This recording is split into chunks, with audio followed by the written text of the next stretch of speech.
Well, folks, I have been here in Gernot Wagner's shop in Frankfurt, Germany, all day. We had coffee and pastries together. We talked shop. We went and had lunch together. Now we're going to go out to his house for a little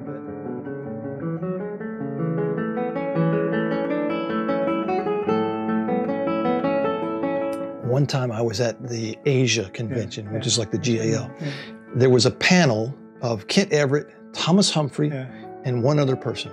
And I don't remember the other person.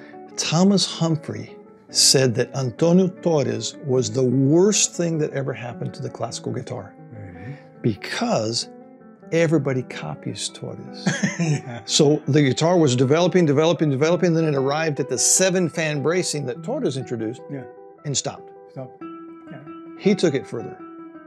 Thank you. So this is Gernot Wagner.